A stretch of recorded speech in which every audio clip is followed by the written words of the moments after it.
सुनकर रणबीर घबरा गया और कहा कि व्हाट, क्या हुआ यार, कहीं कुछ गलत तो नहीं कर दिया मैंने। दीपिका ने बाथरूम का दरवाजा खोला और रणबीर का हाथ पकड़ते हुए कहा कि सी, मेरी सांसें ना अभी भी फूल रही हैं और मुझे चक्कर भी आ रहे हैं। मैंने तुम्हें मना किया था ना, प्लीज कुछ ऐसा मत करना, और तुम नहीं माने। देखो ना मेरी हार्ट बीट। ये सुनकर रणबीर जोर से हंसा और कहा कि ओ बेबी डोंट वरी, चिंता मत करो, तुम्हें अब इसकी आदत नहीं है ना, इसलिए तुम्हें ऐसा लग रहा है। धीरे धीरे सब ठीक होने लगेगा और देखना तुम इसके बाद बहुत खुश रहोगी।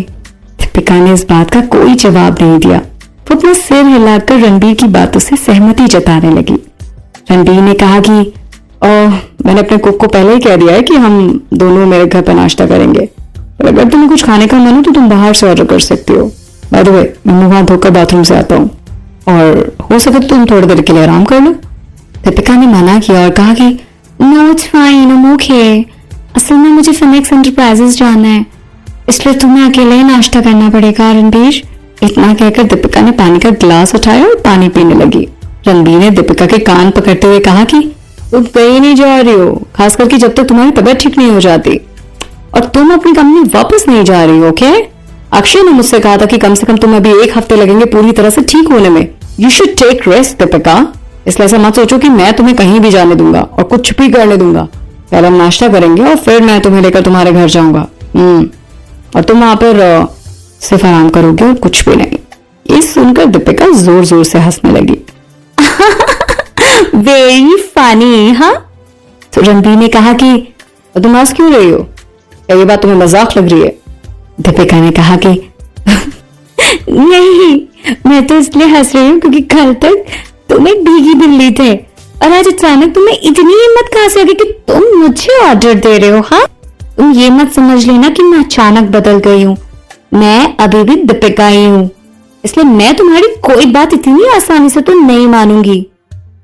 और वैसे भी जब तक मेरा मन नहीं मानेगा तब तक तो मैं कुछ भी नहीं मानूंगी। ये सुनकर रणबीर दीपिका को घूरने लगा। इससे पहले कि वो कुछ कहता, दीपिका ने दोबारा कहा कि एक्चुअली फिनिक्स एंटरप्राइजेस में मेरा कुछ छूट गया है, इसलिए मैं उसे वापस लेने जा रही हूँ, तो मैं वहां से सीधा घर जाऊंगी। और हाँ, तुम भी आ जाना।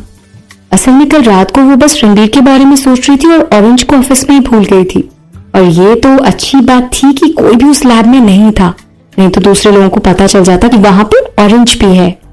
तभी दीपिका कमरे से बाहर जाने लगी और कहा कि ठीक है, मैं जा रही हूँ, मैं तुम्हें घर पर मिलूंगी, ठीक है।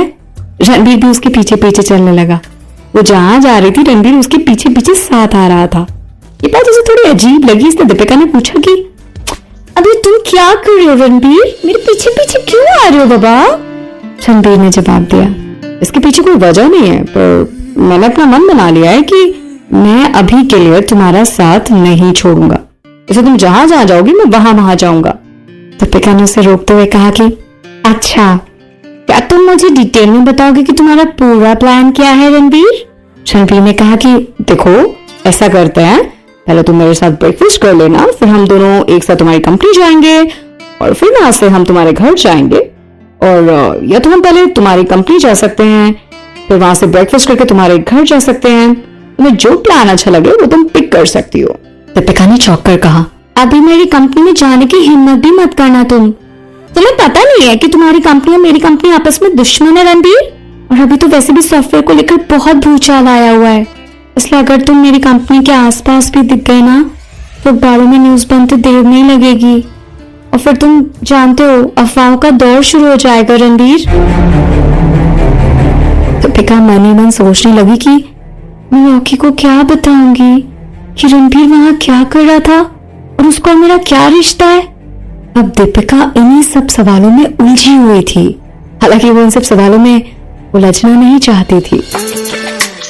ये सुनकर रणबीर हंसने लगा और कहा कि तुम ये सब इतना आसान समझती हो क्या कि कोई भी मेरे बारे में कुछ भी छाप देगा? मतलब ग्रुप्स के बारे में कोई भी खबर छापना इतना आसान नहीं है दीपिका।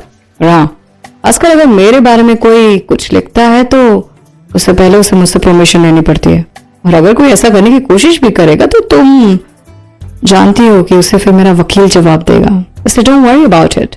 ये सुनकर दीपिका मनी मन सोचने लगी कि आखिर इसके पीछे वजह क्या है, क्योंकि जहां तक उसे याद है पिछले 7 सालों में से उसने किसी भी न्यूज़पेपर या मैगजीन में रणबीर की कोई तस्वीर नहीं देखी थी। वो अपने आप को नहीं रोक पाई और उसने कहा कि अच्छा तुम इतने स्ट्रिक्ट रूल क्यों फॉलो करते हो? Why your rules are so strict, Ranbir? Deepika को काफी सालों तक पता नहीं था कि रणबीर ही मित्तल ग्रुप का नया मालिक है, नहीं तो वो अपने मिशन पर बहुत पहले ही लग चुकी होती। उसे तो लगा था कि रणबीर ने उसका सॉफ्टवेयर मित्तल ग्रुप को अपने फायदे के लिए बेच दिया था, इसलिए पहले वो ये बात कंफर्म करना चाहती थी कि ये सब रणबीर ने ही किया है या फिर किसी और ने। दीपिका किसी निर्दोष इंसान को चोट नहीं पहुंचाना चाहती थी, पर जिस दिन उसने रणबीर को अपने घर पर देखा था उस दिन वो समझ गई थी कि रणबीर ही मित्तल ग्रुप्स का नया मालिक है, और जिस इंसान को वो सालों से ढूंढ रही थी अब वो उसकी नजरों के सामने है। रणबीर ने कहा कि इसके बारे में मेरे पापा ने सोचा था कि हम लोगों को अपनी प्राइवेट लाइफ के बारे में किसी को नहीं बताएंगे, इनफैक्ट हमें बताना भी नहीं चाहिए, इससे बिना मतलब की परेशानियां बढ़ती हैं। और ऐसी बात नहीं है कि मैं मीडिया से नफरत करता हूँ, मैं तो बस नहीं चाहता कि कोई भी मेरी प्राइवेट लाइफ में आकर मेरे बारे में छानबीन करे कि मैं क्या कर रहा हूँ, कहाँ जा रहा हूँ, कैसे जीता हूँ। आई डोंट वांट, ये मेरी जिंदगी है और इसे मैं अपने तरीके से जीना चाहता हूँ। अगर वो लोग मेरे बिजनेस के बारे में लिखना चाहते हैं तो मैं उन्हें कभी नहीं रोकूंगा, तो मेरी परमिशन के बिना वो मेरी कोई भी तस्वीर नहीं छाप सकते। दीपिका ने मुस्कुराते हुए कहा कि राइट, तब तो ठीक है, ये अच्छी बात है कि तुम इन लोगों को अपनी पर्सनल लाइफ से दूर रखते हो। ये सुनकर रणबीर ने पूछा कि तो उसका मतलब क्या है, क्या मैं तुम्हारे साथ तुम्हारी कंपनी में आ सकता हूँ, राइट? दीपिका ने कहा कि मेरे पास एक बेटर आइडिया है, ऐसा करती हूँ कि मैं अपने ऑफिस चली जाती हूँ, फिर वहां से अपना सामान लेकर वापस आ जाऊंगी, फिर हम दोनों नाश्ता साथ में कर लेंगे और फिर हम दोनों मेरे घर जा सकते हैं। और हाँ, मेरे पास तो यहाँ पर कोई कपड़े भी नहीं है, तो मैं तैयार कैसे हूँ? तभी अचानक किसी ने दरवाजा खोला। दीपिका वहीं दरवाजे के पास खड़ी थी। दीपिका को एक जोर से धक्का लगा और वो रणबीर की बाहों में गिर गई। रणबीर उसका सिर हिलाते हुए कहता है कि ओह शिट, दीपिका तुम्हें चोट तो नहीं लगी ना? Are you okay? दीपिका ने कहा कि no, I am fine. Ranbir गुस्से से दरवाजे की तरफ देखने लगता है और मन ही मन सोचता है कि कौन है ये स्टूपिड जो बिना दरवाजा खटखटाए दरवाजा खोल रहा है। पर जैसे ही दरवाजा खोला तो रणबीर ने देखा कि उसका असिस्टेंट महेश अंदर आ गया।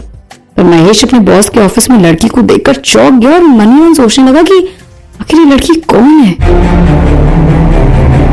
अगर ये बात कंपनी में फैल गई कि बॉस किसी लड़के को गले लगा रहे थे तब तो और बड़ा हंगामा हो जाएगा। महेश ने कहा कि oh I am sorry boss, I am sorry ma'am, I am really sorry, मुझे पता नहीं था कि आप अब यहाँ पर खड़ी हैं। तड़पता है क्यों, धड़कता है क्यों, ये जाने न मैं न तू, कैसा ये दिल का कनेक्शन है तुझसे हुआ, ये जाने